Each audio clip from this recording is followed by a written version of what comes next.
Welcome to the Humanized podcast, all about personalizing your health. I'm your host, Rebecca Kelly, and today our topic will be the impact of trauma on brain health with Dr. Aimie Apigian. Before I introduce Dr. Aimie, I want to remind you all, go ahead and subscribe so that you can get all of the variety of casts and audio, video, and transcription at humanizedhealth.com. And I also like to thank our lead sponsor, Village Green Apothecary at myvillagegreen.com. A little bit about Dr. Aimie. She's a double board certified medical physician in both preventative and addiction medicine. She holds a double master's degree in biochemistry and in public health. She's a leading medical expert on addressing stored trauma in the body through her signature model and methodology, the biology of trauma, a new lens that courageously uplevels the old method of trauma work in medicine by reverse engineering trauma's effects on the nervous system and body on a cellular level. Dr. Aimie specializes in trauma, attachment, and addictions after having personal experience in foster parenting, adopting, and then having her own health issues that were a result of childhood and life experiences. In addition to her medical studies that have included functional medicine certification, she has sought out trauma therapy training since 2015. A 3-time summit host, Dr. Aimie founded a nonprofit called Family Challenge Camps and developed and ran weekend intensives for families with children who have experienced attachment trauma. She is currently the founder and CEO of Trauma Healing Accelerated, where she bridges the two worlds of functional medicine and trauma therapy with a mission to help adults accelerate the healing journey by addressing the biology of trauma that keeps stored trauma stuck in the body, mind, and spirit. Her provider certification course teaches providers to do the same for their clients. I just want to say, Dr. Aimie, it's wonderful to have you back. Thank you so much for coming.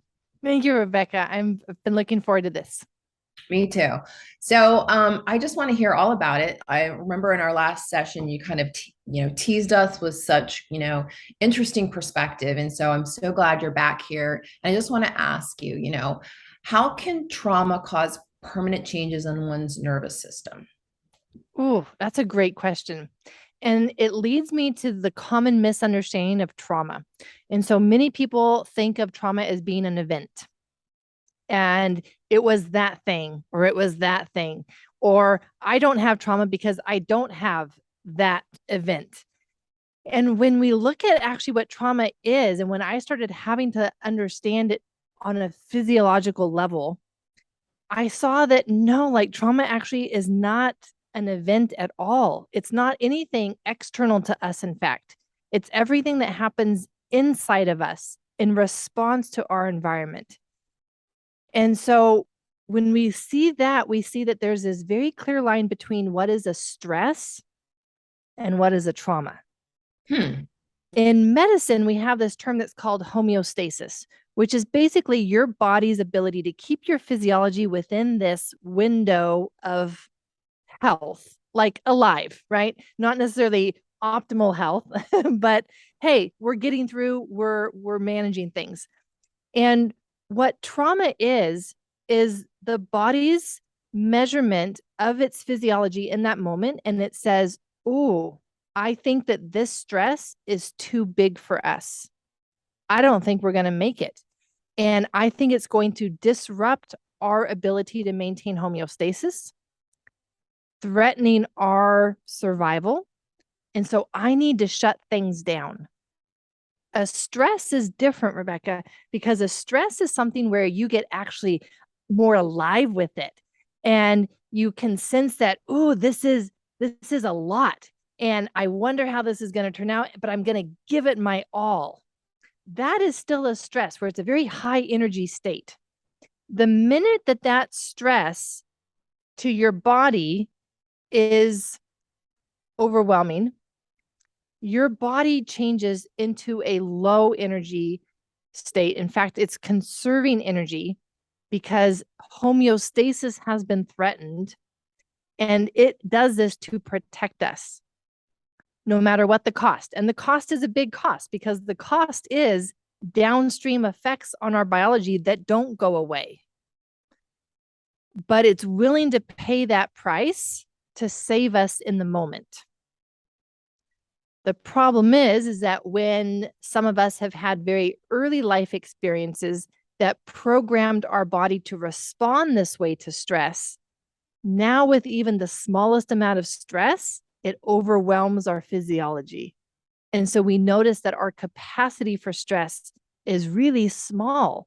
We think that we should be able to manage more stress in our life without it taking us down, without it overwhelming us. And it's likely true. We should be able to handle more stress. But for many of us, these patterns have been in our nervous system, in our wiring since early life. And at the first hint of a stress or a threat, our body's like, nope, nope, I've already learned that I'm not big enough. I'm not strong enough to handle stress. So I should just immediately go into the trauma response, which is this low energy state, and with all of the downstream effects to our biology that don't go away like they do with a stress response.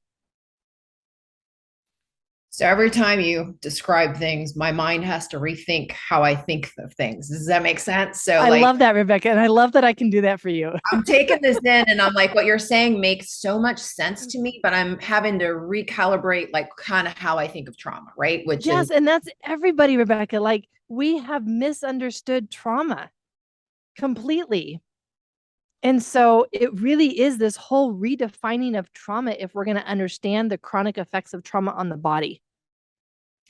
so in terms then of, our brain health, mental health, and you're saying that the body's kind of recalibrating itself, right? Because of the situation that it's in. What's happening? What are those common biochemical imbalances that are resulting from this experience? Yeah. So one of the first things that I noticed, because of course this all came out of, first of all, my personal experience, right? And what I noticed happening was that when I would go to that shutdown place, life had become too much. And I would feel my body now going into that collapse, that draining of energy. Now all of a sudden everything feels heavy. It takes a little bit of training for you to recognize when your body goes that place if you're not used to tracking your system. And once I started noticing when it went to that place, I noticed what happened to my mind. And it was consistent. When I would feel my body go into that trauma response, within hours, I would get the brain fog. I would get the decision fatigue. I would get the everything is just hard. Of course, you feel a little down, but it's also, you just kind of feel numb. And I thought, how interesting. And I started tracking that. And sure enough, every single time my body went into the trauma response, my brain would follow with its own trauma response, I guess you could call it. And so that's when I first started leaning into understanding brain and this brain inflammation piece, first of all. And what I discovered was that part of the trauma response is this inflammation response in the brain. And the reason for that is because the trauma response is such a energy conservation response that, of course, it's going to shut down the organ that uses so much of our energy, which is our brain and our mind. It's going to shut that down. And we have these cells in the brain called glial cells or microglial cells. And these cells protect our neurons, which are the actual nerve cells in our brain. They protect them. They're the guardian. Sometimes people refer them to the gardeners who tend them, who prune them, who water them, who feed them, who clear out the debris. And so they're amazing. And they actually control so much of what happens in our mind or our brain. And they can become primed. And when they become primed, now with other things, stressors, and I'm going to use that term very loosely right now, and then I'll come back to that. Stressors will reactivate primed microglia. And that is exactly what happens when the body goes into the trauma response. That trauma response becomes a reason, a stressor that reactivates primed microglia. Now, it is possible that a person has had an event in their life that caused such a severe trauma response in their body that it was the reason for the initial priming. But sometimes it can be that we hit our head. We had some type of whiplash, maybe even a concussion. Maybe we played sports. There are many reasons why a priming event will happen. But once we have some microglial that are primed, when our body goes into that trauma response, it's an automatic trigger to reactivate those primed microglia.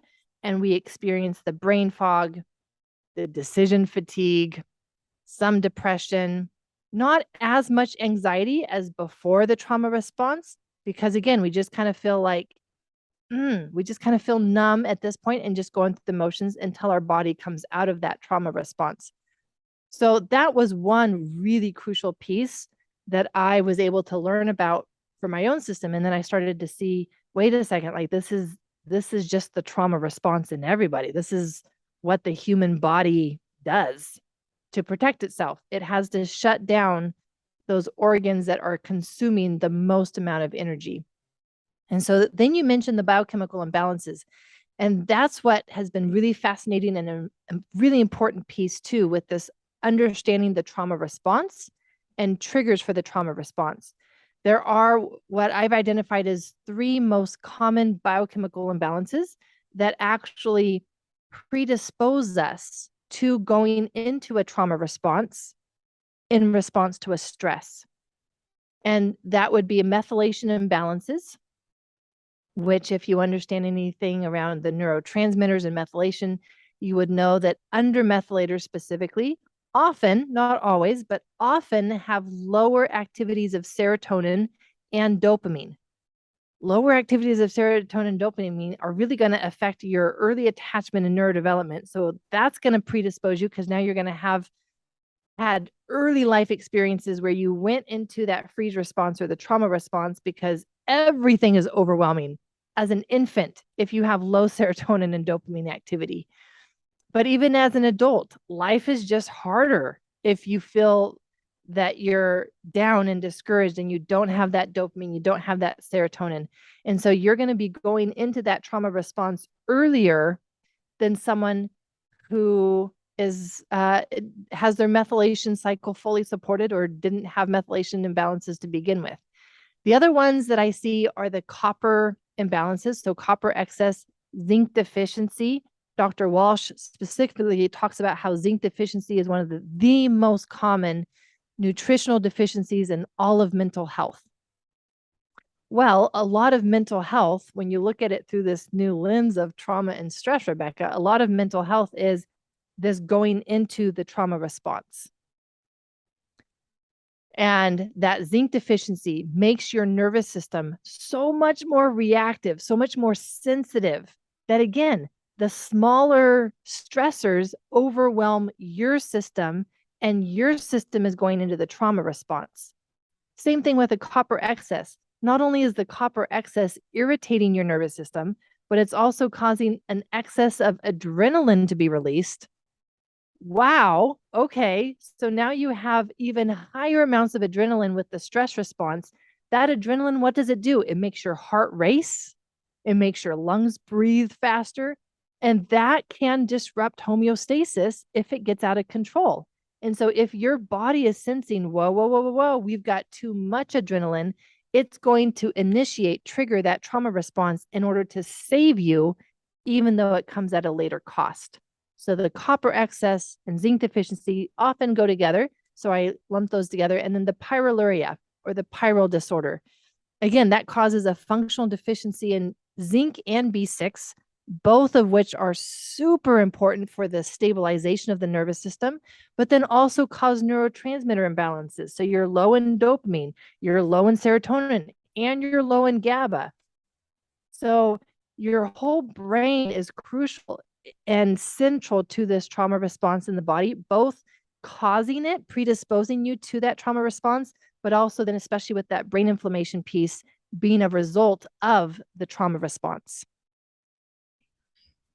Wow. I always am just in awe of the body, right? And how Yes. it tries to balance itself out, right? And so you're basically sharing like what's happening on such a physiologically level, right? All the little chemical firings that are happening and what your body's doing just to manage that with everything else going on. And it's such a beautiful way to explain it, because sometimes, it's so easy to be like, well, I just got to get my butt off of this sofa and go do something, right? But you're dealing with so many other things that it's so hard. So, I mean, with all this, description and all of this happening, can you tell us a little bit about, how can you help people heal and rewire the brain if this is what's happening, if this cascade is what's going on? What's that process? There's so much hope, Rebecca, because we have the tools to support your microglial cells with that inflammation. And so we can actually help them recover faster, and your body can then come out of the trauma response faster. And then if we support those microglial, sometimes we can even help you hang with the stress and not go into the trauma response, because we're supporting your brain inflammation and those primed microglial cells. Even with the biochemical imbalances, when we can support them, when we can bring in the zinc so that you don't have these functional deficiencies, we can support the nervous system, and now it can hold more stress. And so you actually are seeing huge changes in people when you can come in and support their body. And like you say, the body is a beautiful thing. It is doing its best. And when we help it perform at its best, specifically being able to target those things that really take it down and predisposes to the trauma response, the changes to people's lives are incredible, incredible. It's so wonderful to see, very meaningful to see them being able to change things about themselves that they just never thought that they'd be able to change. They just thought that this was who they were and their personality, and it's actually not. And they thought they were stuck, I'm sure, right? They They thought they thought were they were stuck stuck. where they were. And, you've discovered a way to kind of help get them out by providing the support that they need. Yeah. Thanks so much, Dr. Aimie. As always, you blow my mind. Dr. Aimie can be found at www.traumahealingaccelerated.com. I'm just going to spell that TRAUMAHEALINGACCELERATED.com. Let me remind you to subscribe and get access to all our Humanized videos, podcasts, and transcriptions from all of our thought leaders like Dr. Aimie on personalized health at humanizedhealth.com. Please come back and visit us again. It's always a pleasure.